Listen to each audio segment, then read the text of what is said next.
Now, TSCK is a cultural achievement and an educational facility enriched with knowledge, which portrays fascinating architectural design, which reflects the Islamic art as well as culture. Now, the walls contain ceramic depictions of stories that tell of Kuwait's history. And the main building is comprised of three main attractions, which is the Aquarium, Discovery Place, and the IMAX Theater, which is the most recommended and the most distinguished when it comes to family destinations and children guidance. So how about this? We welcome a very special guest for today, which is Fatema Alqallaf, an education and program supervisor. Welcome, Fatema. Thank you for having me. It's a pleasure to be here. It's a pleasure to have you here, and good morning to you, first of all. Good morning. So can you tell me a little bit more about yourself and how you got to work at the Scientific Center in the first place? Can you tell me what we were talking about earlier? Of course. My name is Fatema Alqallaf, as you already previously introduced me as. I'm the educational program supervisor at the Scientific Center. I wasn't always the educational program supervisor. I actually started as a volunteer, as we were previously We were discussing. speaking of that earlier. We were speaking about it. Yes, and I told you that earlier. I was actually a volunteer in 2014, between 2014 and 2015, which is such an amazing memory. Incredible. And you know, this brought a coincidence, not even a coincidence, but at least what we say, God brought us here together. That's true. My work at the Scientific Center right now part of it is to oversee the volunteers that we currently have. We started our volunteer program actually last week. Part of my job is also to oversee the educational programs at the Scientific Center, including designing, developing, and delivering the programs. Absolutely. So, Absolutely. Yeah. So what role does actually the Scientific Center play in, let's say, complementing the formal school education itself, and how does that work to help them or to guide them at least? We believe at the Scientific Center that informal learning and formal learning go hand in hand, actually. So when I talk about formal learning, I mean schools and the school system. While schools lay down a base for the information to be delivered to students, we at the Scientific Center provide more bite-sized simplified version of scientific concepts. So when you look at it that way, you can tell that our students enhance their school journey and their academic success through participating in our programs and going through our exhibitions. You were speaking of art itself, like beforehand, like in 2014, let's say 2015, we never had that side. So it's a new thing, it's a new theme. So how does it actually work over there? What do you guys do? That's true. So previously we focused a lot on STEM learning, but we have currently moved towards STEAM, and STEAM stands for Science, Technology, Engineering, Art, and Math. This education framework puts together all of these subjects so that we can make sure our students are prepared to face any problem in the future and ensure that we are not teaching these subjects in isolation. When you really think about it, engineering has an aspect of art in it. Engineers create beautiful buildings, architectural wonders of the world. Scientists as well, there is beauty and art in all of the things that they do. That we see every day. Exactly. So at the Scientific Center, we make sure to put all of these things together so we can deliver a message to our students. So how do you actually get to prepare the educational programs for rapidly, let's say, changing scientific and technological developments? That's a really good question, Iman. Thank you. We make sure that we have the best in the industry kits and tools that they can use. We also really focus on providing programs that focus on current technology. So, for example, AI and coding and robotics. We believe in a quote, or all of our educators at the Scientific Center try to prepare students for problems that we don't even know are problems yet, using technologies in the future that that haven't been invented yet. So for example, in the past we didn't know AI would be something that was so prevalent in our days right now, but with STEM methodology and the STEM learning, and alhamdulillah, I'm very proud to say that the Scientific Center is an accredited center with STEM.org. Absolutely, absolutely. I could say that. Yeah, we try to focus on 21st century skills, so that students can, in the future, use critical thinking to solve problems that, again, we don't even know our problems yet. Absolutely, and develop those skills, you know, intentionally, and it does definitely help a lot of, definitely helped me a lot, and basically having a lot of knowledge when it comes to anything scientific based. That's what I basically learned, and how to actually do public speaking while I was doing so. So, can you tell me a little bit more about the Scientific Center Summer Camp? Of course. So our summer camp is a multidisciplinary summer camp program.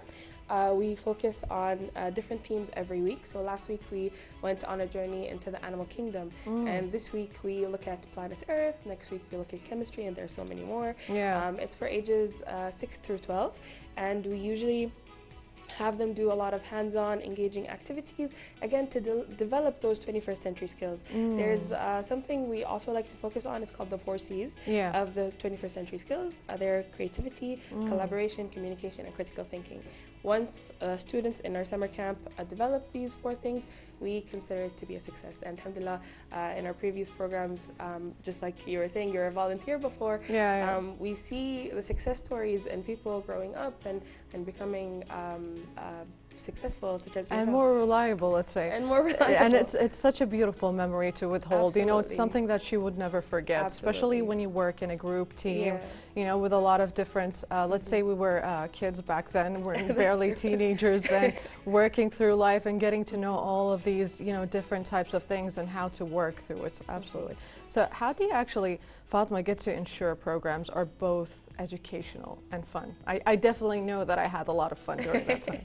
That's also a very good question. Thank you, Iman. We have our program staff are all STEM certified, actually, from STEM.org, and they focus on learning through play. So all of our programs focus on hands-on activities as well as what we call edutainment, a mix of both entertainment and education. Yes. And then we also like to focus on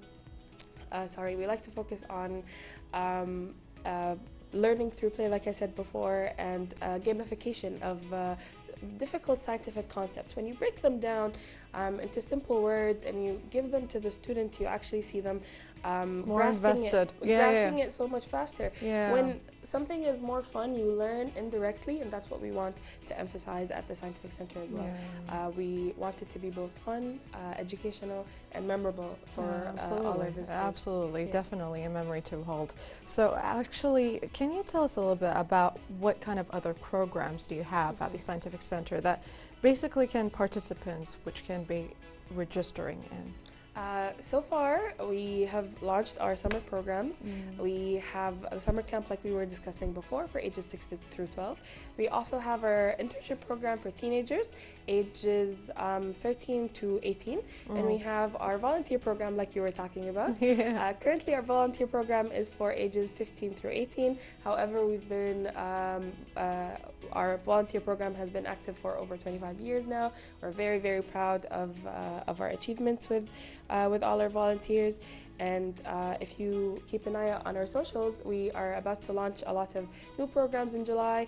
One of them is focused on technology, as we were discussing before. Since the world is forever evolving, we want to be evolving with it, adapting and changing.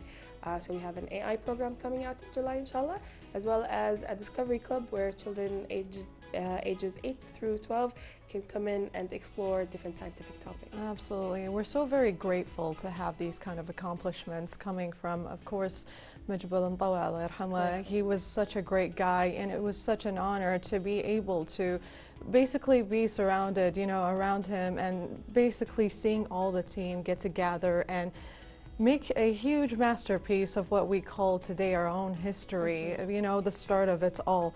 So what can let's say the participants register? Any last words that you'd like to say? Yeah, so I would like to encourage everyone to participate in our summer programs and invest in your summers. Like Iman was saying, she started out as a volunteer with us.